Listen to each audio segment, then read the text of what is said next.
Aspirants, कैसे आप सभी? I hope you are good. Welcome back to Nirban classes में आपके एजुकेटर मेंटर और आप देख रहे हो निर्बाण क्लासेस बाय नचिता। आज का हमारा टॉपिक है, नेक्स्ट टॉपिक करेंगे हम प्योर सब्सटेंस, यानी कि चैप्टर है हमारा natures of metals, element, compound and the mixtures, class 8। ठीक है, इससे पहले हमने चैप्टर बेटा कंप्लीट स्टार्ट कर रखा था, लेकिन बीच में हमने उसको रोका क्योंकि हमें 7th क्लास की कंप्लीट करनी थी पहले। तो 7th क्लास की एनसीईआरटी हमने जो इस अभी एग्जाम में आएगी मार्च वाले में, वो कंप्लीट कर ली है। साइंस की क्यूरियोसिटी बुक जिसने भी नहीं देखी है, जो बच्चा 7th में, एक बार विजिट जरूर करें।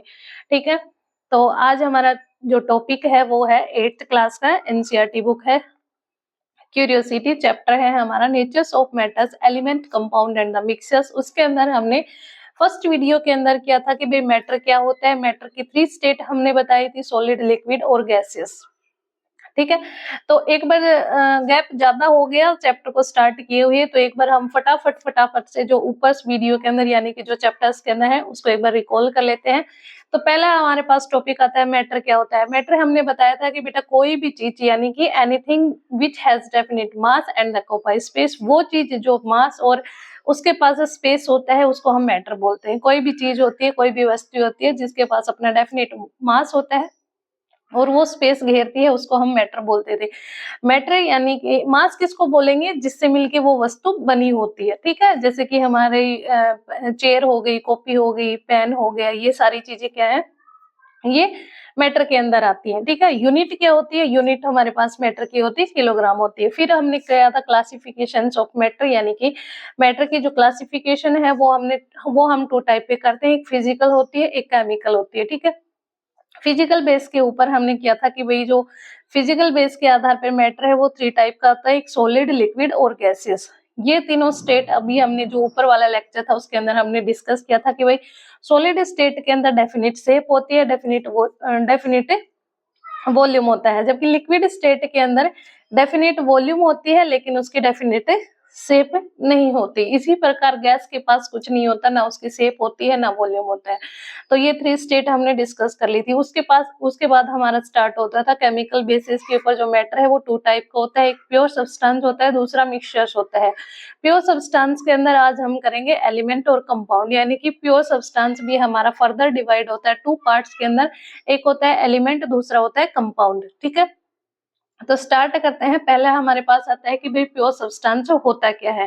ठीक है, स्टार्ट करो। Have you ever notice the word pure written on the back of the some consumables such as the milk, ghee and the spices? The word pure has a slightly different meaning in common uses and in the sciences। यानी कि आपने notice किया होगा कि बहुत सी चीजें ऐसी हैं जिनके ऊपर प्योर सब्सटेंस प्योर लिखा होता है। ठीक है, बहुत से पैकेज वाली जो चीजें आती हैं उनके ऊपर प्योर लिखा होता है। तो इसका मतलब क्या होता है, जैसे जो हमारी डेली रूटीन की चीजें हैं, एग्जाम्पल के तौर पे घी है, मिल्क है, स्पाइसेस है, जो हमारे मसाले वह होते हैं उनके ऊपर प्योर लिखा होता है। तो इसने बोला है कि उनका जो डेली रूटीन में उनका मीनिंग है वो अलग है, जबकि साइंस की लैंग्वेज में उनका प्योर का मतलब अलग होता है। ठीक है, in common usages pure mean unaltered product. Common use के अंदर हम प्योर का मतलब क्या समझते हैं कि उसके अंदर कुछ मिलावट नहीं है। ठीक है, यानी कि जो उसके अंदर अनवांटेड चीजें नहीं है। अडल्ट्रेशन का मतलब क्या होता है, अडल्ट्रेशन का मतलब होता है कि वो process is an illegal process of adding substance which are cheapest or of a poor quality to a product. This is usually done to increase the quantity or reduce the manufacturing cost. However, it deteriorates the quality of the product. It can also make the product hazardous to the health. अब देखो बेटा, adulteration का मतलब क्या होता है। Adulteration वो process होती है जिसके अंदर इलीगली प्रोसेस यानी कि गैर कानूनी तरीके से लोग क्या करते हैं, चीजों के अंदर मिलावट कर देते हैं। ठीक है, किस लिए कर देते हैं, क्योंकि मिलावट की वजह से क्या होगा, एक तो उनकी क्वांटिटी बढ़ जाएगी। यानी कि अगर मान लो आपने जो हमारे पास ब्लैक पेपर काली मिर्च होती है, काली मिर्च के अंदर आपने पपाया के जो ड्राई सीड होते हैं उनको मिला दिया। ठीक है, तो क्या हुआ, क्वालिटी, उसकी जो क्वांटिटी है, मात्रा है, उसको बढ़ा देंगे। ठीक है, उसकी क्वालिटी तो पुअर हो गई लेकिन क्वांटिटी बढ़ गई। अब दूसरा जो प्रोडक्ट है उसके रेट तो वही रहेंगे ना, मात्रा है तो बढ़ गई उसके अंदर, क्वालिटी तो चीप हो गई लेकिन जो रेट है वो उनको वही मिलेंगे। तो ये क्या करते हैं, पुअर क्वालिटी कर देते हैं प्रोडक्ट की, प्लस उनको जो रेट है यानी कि जो प्राइस है वो उनको वही मिलता है, ठीक है। मैन्युफैक्चरिंग जो कॉस्ट होती है वो उनकी वही रहती है, बढ़ जाती है, यानी कि चीज गलत देंगे, मिलावट की देंगे, लेकिन पैसे उनको उतने ही मिलेंगे चाहे कुछ भी मिला ले, है ना। इसी प्रकार जैसे हमारा टर्मरिक आता है उसमें पाउडर मिला देते हैं, दूध आता है दूध में पानी मिला देते हैं, घी आता है घी में और कुछ मिलावट आ जाती है, तो ये सारी चीजें जो होती है अडल्ट्रेशन प्रोसेस में आती है, यानी कि इलीगली किसी चीज के अंदर मिलावट करना, वो सारी चीजें इसमें आती है।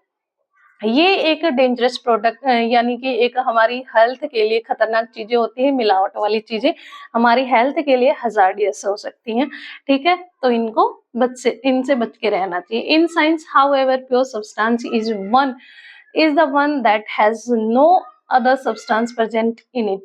अब ये बोल रहा है कि साइंस की लैंग्वेज के अंदर जो प्योर सब्सटेंस है वो क्या होते हैं, उनका मतलब होता है सिर्फ वो सब्सटेंस जिसके अंदर सिर्फ एक सब्सटेंस ही प्रेजेंट होता है, या फिर वो एक सब्सटेंस से ही मिलके बना होता है, ठीक है।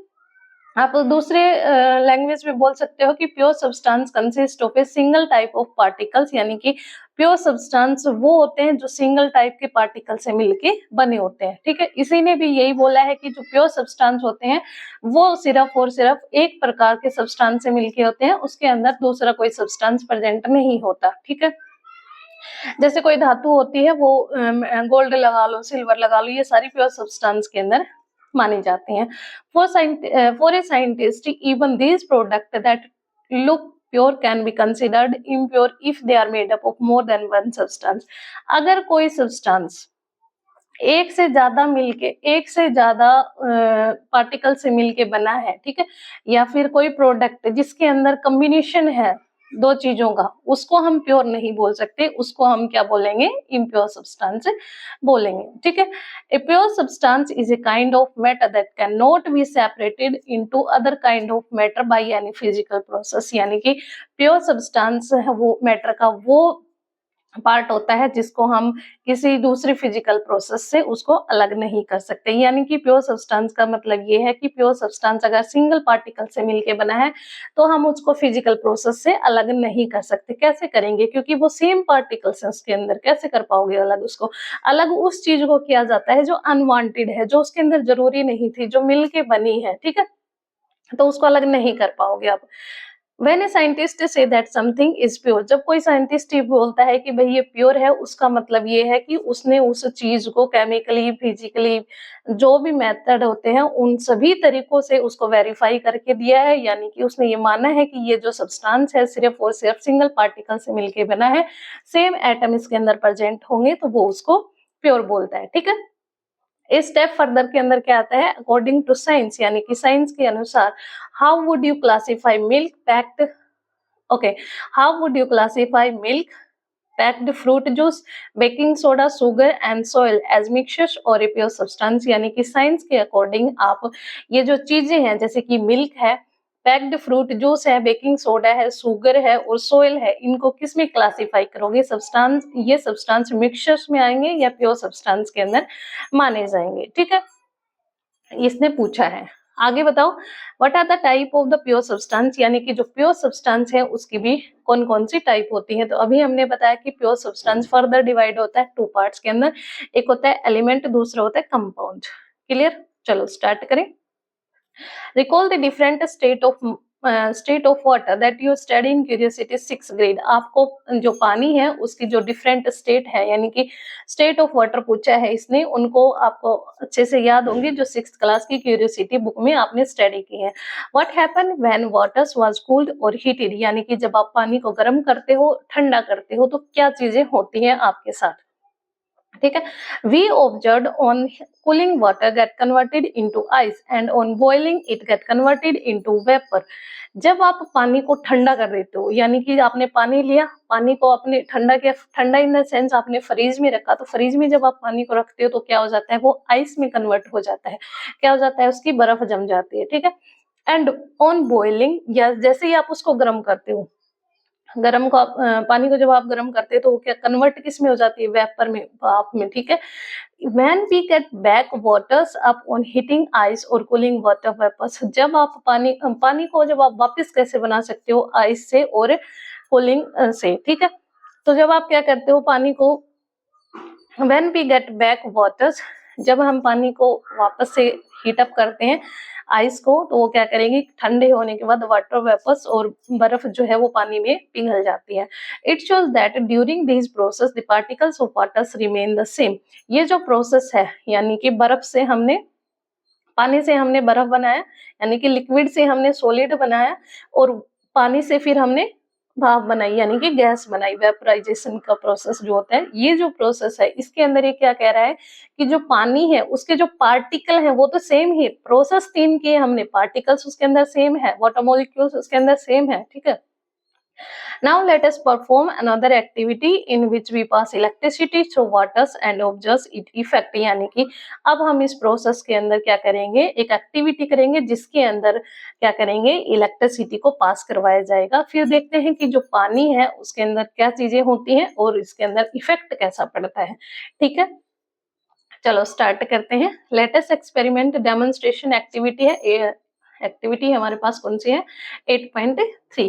उसके लिए पहले हमारे पास क्या होने चाहिए, सेफ्टी फर्स्ट। सेफ्टी फर्स्ट के अंदर क्या है, this activity must be performed under the supervision of the teacher. यानी कि ये जो एक्टिविटी आप करोगे ये आपके टीचर्स के सुपरविजन में, यानी कि आपके जो टीचर्स हैं उनकी देखरेख में होनी चाहिए। Be carefully while handling sulphuric acid, do not use lithium ion battery. यानी कि आपको जो सल्फ्यूरिक एसिड यूज करोगे तो उसको हमें बहुत सावधानी पूर्वक यूज करना है। Do not use lithium ion battery, आपको जो लिथियम आयन की बैटरी है उसका यूज नहीं करना। क्लियर, आगे चलो। उसके लिए हमें क्या करनी है बेटा, कलेक्ट करनी है 2 स्मॉल टेस्ट ट्यूब, एक बीकर और एक ग्लास टम्बलर्स, और एक हमें चाहिए 9 वोल्ट की बैटरी, ठीक है। Fill 2/3 of the beaker with water and add a few drop of dilute sulfuric acid to it। अब हमें बीकर्स के अंदर 2/3 पानी डालना है, यानी कि जो बीकर है उसके अंदर 2/3 रेशियो के अंदर पानी डाल देना है। फिर उसके अंदर क्या करना है, फ्यू ड्रॉप हमें डाइल्यूट सल्फ्यूरिक एसिड की उसके अंदर ऐड कर देनी है। Fill both the small test tube completely with water taken from the beaker. अब जो हमें स्मॉल जो टेस्ट ट्यूब हैं उनको क्या करना है, fill both the small test tube completely with water taken from the beakers. यानी कि जो हमने बीकर्स के अंदर पानी था उससे जो स्मॉल टेस्ट ट्यूब थी दोनों, उनको हमने फिल्ड कर लिया पानी से, ठीक है। Place a 9 volt battery inside the beaker. अब बीकर्स के अंदर हमें 9 वोल्ट की जो बैटरी है उसको रखना है। Without spilling the water carefully place the water filled test tube on each of the terminals of the battery. अब आपको क्या करना है, बिना पानी को हिलाए सावधानी पूर्वक, ठीक है, the filled test tube on each of the terminals of the battery। जो filled test tube हैं उनको आपको क्या करना है, देखो ये जो हमारे पास है, पहले हमारे पास क्या है, 2 टेस्ट ट्यूब ले ली हमने, उनको टेस्ट ट्यूब के अंदर पानी डाला हुआ है हमने, स्टैंड के ऊपर उसको लगा दिया है। दूसरे के अंदर बीकर है, बीकर के अंदर 2/3 पानी लिया है। 2/3 पानी के बाद हमने पानी को बिना हिलाए उसके अंदर एक 9 वोल्ट की बैटरी उसके अंदर उसके बीच में रख दी है। क्लियर। अब हमें क्या करना है कि भाई जो दोनों टेस्ट ट्यूब थी उनको हमने बैटरी के जो ऊपर वाले हिस्से हैं, टर्मिनल पॉइंट जो है, उनको हमने कनेक्ट कर दिया, कहाँ से, टेस्ट ट्यूब से, ठीक है। दोनों को हमने क्या किया, कनेक्ट कर दिया। अब हमें क्या करना है, कनेक्ट होने के बाद हमें वेट करना है कुछ मिनट के लिए। Do you observe the formation of any gas bubbles at the both the terminal inside the test tube. क्या आपने ऑब्जर्व किया कि जो गैस बबल्स हैं, do you observe the formation of any gas bubbles, क्या आपने कोई गैस बबल्स बनने, फॉर्मेशन होने का ऑब्जर्वेशन आपने किया at the both terminal inside the test tube. यानी कि जो दोनों टर्मिनल है जहां पे हमने टेस्ट ट्यूब को ऐड किया है, जोड़ा है, वहां पे आपको दिखाई दिया क्या कुछ गैस बबल्स वगैरह की फॉर्मेशन होते हुए। Let us continue for 10 to 15 minute, यानी कि इस प्रोसेस को हमें 10 से 15 बार कंटिन्यू करना है, ठीक है। Observe the volume of gas collect in each test tube. अब हमें क्या करना है कि जो वॉल्यूम है गैस की प्रत्येक टेस्ट ट्यूब के अंदर उसको ऑब्जर्वेशन करनी है कि भाई कितनी है, कौन सी गैस इस ट्यूब के अंदर फिल अप हुई है, ठीक है। Is the volume of the gas collect the same in both the test tube, अगर क्या जो वॉल्यूम है यानी कि जो गैस है दोनों टेस्ट ट्यूब के अंदर सेम है, remove the test tube one by one carefully, अब हमें एक एक करके दोनों टेस्ट ट्यूब को क्या करना है, रिमूव कर देना है।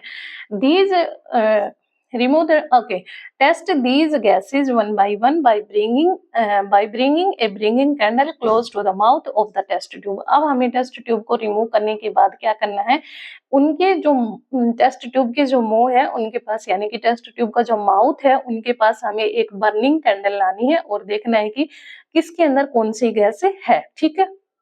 What happen in each cases, यानी कि प्रत्येक केस के अंदर क्या होगा, एक टेस्ट ट्यूब के पास सेकंड टेस्ट ट्यूब के पास क्या क्या होता है। Which gas is present in each test tube, हमें कैसे पता चलेगा कि टेस्ट ट्यूब के अंदर कौन कौन सी गैस फिलअप हुई है। Can these collect gases by water vapour, क्या ये जो गैसेज कलेक्ट हुई है ये हमें वाटर वेपर की फॉर्म में मिली है। Okay, These gases are not water vapor, ये जो गैसें हैं ये वाटर वेपर नहीं है, otherwise they would have condensed back to form waters, नहीं तो अगर ये वाटर वेपर होती तो ये क्या करती, कंडेंसन की फॉर्म में यानी कि दोबारा से वाटर बन जाती। Let us try to identify these gases, तो इन गैसों को हमें पहचानने के लिए कोशिश करनी है कौन सी गैसें हैं, ठीक है। देखो डायग्राम दो ऊपर है दो नीचे दे रखे हैं, कंटिन्यू आप डायग्राम को एक बार देख सकते हो अच्छे से, आपको डायग्राम से समझ में आ जाएगा। इसके लिए अब हमें क्या करना है कि भाई to test the gases present in the two test tube, ये हमें पता लगाने के लिए कि भाई जो टेस्ट ट्यूब है उनके अंदर उन गैसेस के अंदर उन टेस्ट ट्यूब के अंदर कौन सी गैसेस है, ये पता लगाने के लिए हमें एक बर्निंग कैंडल लेनी है, एक एक करके दोनों के पास मुंह के पास लेके जाएंगे, ठीक है। फिर देखते हैं कौन से के अंदर क्या चीजें होती है। A pop sound can be heard from one, यानी कि जो पॉप की साउंड आती है फर्स्ट के अंदर, indicate the presence of hydrogen gas, जिसके अंदर पॉप की आवाज सुनाई देती है वो क्या शो करती है, वो टेस्ट ट्यूब शो करती है कि इसके अंदर हाइड्रोजन गैस प्रेजेंट है। In the other test In the other test tube, the flame of the burning candle will glow brighter, confirming the presence of oxygen। यानी कि जिस टेस्ट ट्यूब के अंदर जब हम बर्निंग कैंडल लेके आते हैं तो वो जो कैंडल है वो टेस्ट ट्यूब की गैस की वजह से क्या होती है, जो उसकी लाइट है वो फ्लेम है वो क्या करती है, ऊपर की साइड बर्निंग स्टार्ट कर देती है। ये क्या शो करती है कि इसके अंदर ऑक्सीजन गैस प्रेजेंट है। जिसके अंदर जिस टेस्ट ट्यूब से जो कैंडल है वो बुझ जाती है यानी कि पॉप की साउंड आती है, वहाँ हाइड्रोजन गैस होती है, जहाँ पे जिनकी प्रेजेंस की वजह से जो बर्निंग कैंडल है वो और ग्लो करने लग जाती है, तो वो क्या शो करती है, वो शो करती है इसके अंदर ऑक्सीजन गैस है, ठीक है। तो ऑक्सीजन की प्रेजेंस में आग लगती है, पता है ना आपको ये, ठीक है। आगे देखो फर्स्ट के अंदर क्या है, टेस्ट ट्यूब है, टेस्ट ट्यूब स्टैंड वाटर है, टेस्ट ट्यूब के अंदर कैंडल जब हम लेके आए तो पॉप की साउंड हुई, पॉप की साउंड यानी कि हाइड्रोजन गैस। सेकंड के अंदर वाटर है, कैंडल है, टेस्ट ट्यूब है, बर्निंग कैंडल को जब हम लेके आए टेस्ट ट्यूब के पास तो वहां पे हमें क्या हुआ, जो कैंडल है उसकी जो फ्लेम है वो और ब्राइट हो गई, और ब्राइट होने की वजह से हमें पता चल गया कि इसके अंदर कौन सी गैस है, इसके अंदर ऑक्सीजन गैस है प्रेजेंट। ओके, क्लियर यहाँ तक, आगे चले। फ्रॉम एक्टिविटी 8.3 यानी कि जो एक्टिविटी की है हमने 8.3 वाली, we can inform that water is composed of two different constituent, hydrogen and the oxygen. यानी कि जो एक्टिविटी 8.3 की है हमने उसके अंदर क्या किया है कि जो वाटर होता है वो कंपोज्ड होता है दो डिफरेंट अलग अलग मॉलिक्यूल से, दो अलग अलग कंस्टिट्यूएंट पार्टिकल से। पहला होता है हाइड्रोजन, दूसरा होता है ऑक्सीजन, ठीक है। वाटर किससे कंपोज्ड होता है, वाटर होता है हाइड्रोजन और ऑक्सीजन से मिलके बना होता है, ठीक है। आगे देखो, एवर हियर्ड ऑफ, क्या भी आपने सुना है ये सारी चीजें। When electric current is passed through water, जब हम इलेक्ट्रिक करंट पास करते हैं वाटर से तो वो क्या करता है, ब्रेक डाउन हो जाता है, जब टूट जाता है, ठीक है। किसके अंदर, हाइड्रोजन और गैस के ऑक्सीजन के अंदर, ठीक है। ये हमारी इलेक्ट्रोलाइसिस प्रोसेस जो होती है, जब वाटर में से वाटर में से करंट पास करते हैं तो वो हाइड्रोजन और ऑक्सीजन में टूट जाती है। इन दिस केमिकल चेंजेस और फिजिकल चेंजेस, तो आप बता सकते हो कि ये जो टूटने वाला जो प्रोसेस है ये केमिकल चेंज है या फिजिकल चेंज है। Recall curiosity grade 7 chapter changes around us, physicals and the chemicals. आपको याद होगा कि जो आपका जो चैप्टर है 7th क्लास के अंदर फिजिकल्स केमिकल्स वाला आपके अराउंड अराउंड अस जो चैप्टर है उसके अंदर फिजिकल्स और केमिकल चेंजेस आपने पढ़े हैं, ठीक है। नेक्स्ट हमारे पास आता है एलिमेंट, यानी कि जो प्योर सब्सटेंस होते हैं वो फर्दर डिवाइड होता है टू टू पार्ट्स के अंदर, टू उसके दो सब पार्ट है, एक एलिमेंट और दूसरा कंपाउंड होता है, ठीक है। अब एलिमेंट क्या होता है? The two substance hydrogen and oxygen form the activity 8.3, दो सब्सटेंस बनते हैं, हमारी एक्टिविटी 8.3 है, उसके अंदर एक हाइड्रोजन एक ऑक्सीजन, ठीक है। ये दोनों क्या होते हैं? ये प्योर सब्सटेंस होते हैं, और जो प्योर सब्सटेंस के होते हैं उन्हीं को हम एलिमेंट बोलते हैं। Each element is made up of identical particles called atom. अब एटम किसको बोलते हैं? पहला हमारे पास है एलिमेंट किसको बोलते हैं, दूसरा हमारे पास आता है एटम किसको बोलते हैं, ठीक है। एलिमेंट जो होते हैं वो सिंपलेस्ट फॉर्म होती है किसकी? प्योर सब्सटेंस की, ठीक है। इनको क्या करते हैं, ना तो हम कंपोज्ड कर सकते हैं और ना ही इनको और ज्यादा सिंपल तरीके से तोड़ सकते हैं, ठीक है। ना तो हम इनको फिजिकली तरीके से, ना ही केमिकल तरीके से, ना तो हम इनको और ज्यादा अच्छे तरीके से और प्योर सब्सटेंस के रूप में बना सकते हैं, ना ही इनको तोड़ सकते हैं। ये क्या है? ये सिंपलेस्ट फॉर्म होती है प्योर सब्सटेंस की, उसको हम क्या बोलते हैं? एलिमेंट बोलते हैं, ठीक है। एलिमेंट क्या होते हैं? एलिमेंट हमारे पास फर्दर डिवाइड होते हैं थ्री पार्ट्स के अंदर, एक मेटल, नॉन मेटल और तीसरा मेटेलॉइड्स होता है। तो हम इससे ऊपर वाले में आ जाते हैं पहले, कि जो एलिमेंट होते हैं वो क्या होते हैं? आइडेंटिकल पार्टिकल से मिलके बने होते हैं, यानी कि सेम पार्टिकल से मिलके बने होते हैं, एक जैसे पार्टिकल से मिलके बने होते हैं, उनको हम क्या बोलते हैं? एटम बोलते हैं, ठीक है।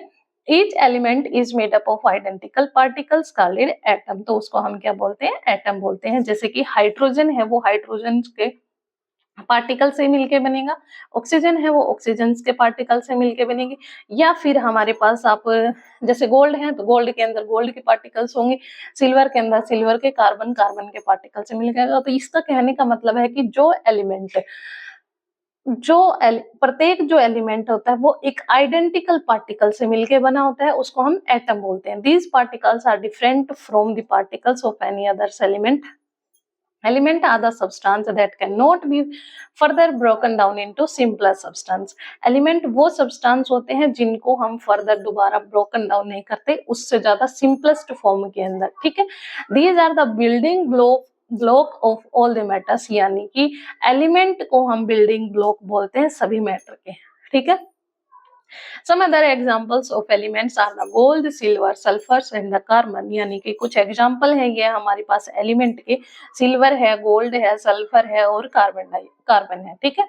आगे देखो, फर्दर स्टेप के अंदर क्या है हमारे पास? The atom of most of the element can not exist independent, यानी कि एटम्स के अंदर जो मोस्ट ऑफ द एलिमेंट होते हैं वो इंडिपेंडेंटली एग्जिस्ट नहीं करते। टू और more such atom combined to form stable particles of that element called a molecule, यानी कि दो या दो से ज्यादा एटम मिलके एक क्या बनाते हैं? एक स्टेबल पार्टिकल्स बनाते हैं, जिनको क्या बोलते हो? उनको हम मॉलिक्यूल्स बोलते हैं। जैसे कि हाइड्रोजन मिलके क्या बनाता है? एक मॉलिक्यूल बनाता है हाइड्रोजन का। ऑक्सीजन मिलके क्या बनाता है? एक मॉलिक्यूल्स बनाता है ऑक्सीजन का। तो सिंगल ऑक्सीजन क्या है? एटम है, जबकि दोनों को अगर जब हम कंबाइन कर देते हैं तो वो मॉलिक्यूल्स बन जाता है ऑक्सीजन का, O2 बन जाता है, ठीक है। तो इसने यही बोला कि टू और more such atoms combine to form stable particles, इधर आ जाओगे, stable particles of the element called a molecules. दो या दो से ज्यादा जो स्टेबल पार्टिकल्स होते हैं एलिमेंट्स के, वो एटम जो मिलके क्या बनाते हैं? एक मॉलिक्यूल्स बनाते हैं। जैसे कि डायग्राम के अंदर ये दिखा रखे हैं, ये क्या है? ये मॉलिक्यूल्स है, दो दो मिलके क्या बना रहे हैं? मॉलिक्यूल्स बना रखे हैं। एग्जाम्पल के तौर पे हाइड्रोजन क्या मिलके बनाएंगे? एक मॉलिक्यूल्स बनाते हैं हाइड्रोजन का। उसी प्रकार अगर हम ऑक्सीजन का सिंगल लेते हैं तो ये मिलके क्या बनाते हैं? O2 बनाते हैं। इसी प्रकार कोई अदर एग्जाम्पल लेते हो तो वो सारी चीजें मॉलिक्यूल्स बनाते हैं, ठीक है। आगे देखो, for examples, two atom of hydrogen combine to form one molecules of the hydrogen, यानी कि जो टू एटम्स है हाइड्रोजन के वो कंबाइन होके एक हाइड्रोजन मॉलिक्यूल्स बनाते हैं। Similarly two atom of oxygen to combine to form a molecules of the oxygen, इसी प्रकार जो अलग अलग एटम होते हैं ऑक्सीजन के वो कंबाइन होके एक मॉलिक्यूल्स बनाते हैं ऑक्सीजन का। क्लियर बेटा यहाँ तक? चलें आगे देखें। Element can be classified into metals and the non metals. जो एलिमेंट है वो क्लासिफाइड होता है, इसके अंदर दो बता रखे हैं लेकिन नीचे है शायद मेटलोइड। ओके, 3 स्टेट के अंदर बता रखा है, मेटल, नॉन मेटल और थर्ड हमारे पास मेटेलोइड। तो मेटल क्या होते हैं? मेटल्स को हमने ऑलरेडी जो स्टडी कर लिया है कि भाई मेटल्स क्या होते हैं। मेटल्स के अंदर इलेक्ट्रिसिटी पास हो जाती है, गुड कंडक्टर्स होते हैं। नॉन मेटल्स जो बैड कंडक्टर्स होते हैं उनको बोलते हैं, ठीक है। ये सारी चीजें हमने पहले कर ली हैं, तो इसके अंदर हम बेसिक बेसिक दे रखा है वो देखेंगे। You have already study that gold, silver, magnesium, iron and aluminiums are the metal. अब हमारे पास मेटल्स के एग्जाम्पल हैं बेटा, देखो कौन कौन से हैं। Gold, silver, magnesium, iron and aluminiums are the metal. अब आपसे जो मल्टीपल चॉइस क्वेश्चन आते हैं, यानी कि 4 ऑप्शन जो आपको देता है और उसमें पूछता है मेटल का एग्जांपल कौन सा है, या फिर इन विच ऑफ द मेटल्स, इनमें से कौन सी एक मेटल है, तो इसमें 3 तो देगा आपको नॉन मेटल के एग्जाम्पल, 1 देगा मेटल का एग्जाम्पल, ठीक है। तो मेटल के एग्जाम्पल हमारे पास कौन सा? गोल्ड है, सिल्वर है, मैग्नीशियम, आयरन, एल्यूमिनियम्स, ये हमारे पास कौन से मेटल्स होते हैं। जबकि नॉन मेटल्स उसके आगे है। नॉन मेटल कौन कौन सी है? कार्बन, सल्फर, हाइड्रोजन, ऑक्सीजन, ये सारी गैसेस जो होती हैं नॉन मेटल्स होती हैं। Is okay, is not it interesting to know that some element like silicon and boron have intermediate property between those of metals and the non metal। ये बता रहा है कि ये इंटरेस्टिंग बात है कि जो सिलिकॉन है और बोरोन है वो क्या करती है, वो मेटल्स और नॉन मेटल्स दोनों की प्रॉपर्टी शो करती है। यानी कि वो मेटल्स के भी गुण शो करते हैं, नॉन मेटल्स के भी प्रॉपर्टी शो करती है। तो इसलिए उसको कहाँ रखेंगे? उसको रखेंगे मेटेलॉइड्स के अंदर। तो मेटेलॉइड्स वो होती है जो मेटल्स और नॉन मेटल्स दोनों की प्रॉपर्टी शो करती है, उसको हम बोलते हैं मेटेलॉइड्स, ठीक है। About which you will learn in the higher grade, यानी कि इसके बारे में आप अपनी आगे की जो क्लासें होती हैं हायर ग्रेड की उसके अंदर सीख लोगे, ठीक है। आगे देखो, ए स्टेप फर्दर, यानी कि एक स्टेप आगे क्या है, the number of element known at present 118 and most of them exist in the solid state. जो एलिमेंट हैं, जो फिलहाल हम जितनी संख्या में एलिमेंट को जानते हैं वो कितने हैं? 118। जबकि इनमें से मोस्ट ऑफ द एलिमेंट, सभी नहीं बोले बेटा, मोस्ट ऑफ द एलिमेंट, कुछ गैसेस भी होंगे, कुछ लिक्विड भी फॉर्म में होंगे, तो सारे के सारे नहीं है। मोस्ट ऑफ द एलिमेंट क्या है? सॉलिड स्टेट के अंदर प्रेजेंट है, जिनमें से आगे देखो 11 element exist in A gaseous state at room temperature. जो 11 एलिमेंट है, यानी कि 11 जो एलिमेंट है वो क्या है? गैसियस फॉर्म में है रूम टेम्परेचर्स के ऊपर। All of which are non metals, जिनमें से कुछ नॉन मेटल्स होते हैं लाइक ऑक्सीजन, हीलियम, नाइट्रोजन, ठीक है। Only 2 element are liquid at room temperatures. 2 element ऐसी हैं जो कि लिक्विड है रूम टेम्परेचर्स के ऊपर, जिनमें एक है हमारे पास मरकरी और दूसरी है bromine. Mercury which is a metal, mercury क्या है? मेटल है। ब्रोमीन क्या है? नॉन मेटल है। तो ये इंटरेस्टिंग क्वेश्चन है बेटा। पहला तो हमारे पास ये है कि भाई 2 एलिमेंट ही ऐसे हैं जो कि लिक्विड फॉर्म में है रूम टेम्परेचर्स के ऊपर, जिनमें से 2 में से एक मेटल है, दूसरी नॉन मेटल। तो मरकरी तो है, मेटल है, ठीक है, और ब्रोमीन है वो नॉन मेटल है। क्लियर? यहीं से क्वेश्चन बन जाते हैं छोटी छोटी बातों पे। Although gallium and cesium are the solid element, दो हैं गैलियम और सीजियम, जो दोनों क्या है? सॉलिड एलिमेंट है। They become liquid at a temperature around 30 degree Celsius, यानी कि 303 kelvin and turn into liquid. दो चीजें हैं गैलियम और सीजियम, ये सॉलिड एलिमेंट है, ठीक है, सॉलिड है, लेकिन एक पर्टिकुलर टेम्परेचर के ऊपर ये लिक्विड फॉर्म में चेंज हो जाती है। टेम्परेचर कितना है? अगर हम इसको 30 डिग्री सेल्सियस देंगे तो ये 30 डिग्री पे हो जाएंगे। अगर हम इसको केल्विन में देंगे तो 1 केल्विन इज इक्वल टू 273, यानी कि जो 1 केल्विन होता है वो 273 के, 1 डिग्री सेल्सियस जो होता है वो 273 केल्विन के बराबर होता है। तो 30 हमारे पास दे रखा है, इसके अंदर 273 ऐड करोगे तो 303 केल्विन हो जाएगा, ठीक है। तो ये शायद टेम्परेचर वाले चैप्टर में हमने किया था ना, केल्विन वाला। आगे देखो, More than 45 element like aluminium, copper, silicon, cobalt, lithium and gold, silver.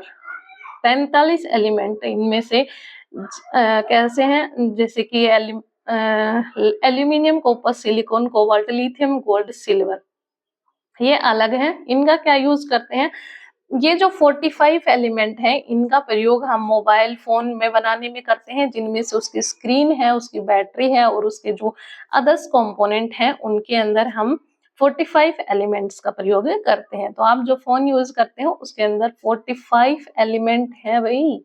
ठीक है, तो आज के लिए इतना ही, बाकी का कंपाउंड करेंगे हम कल। और तब तक के लिए बाय, टेक केयर।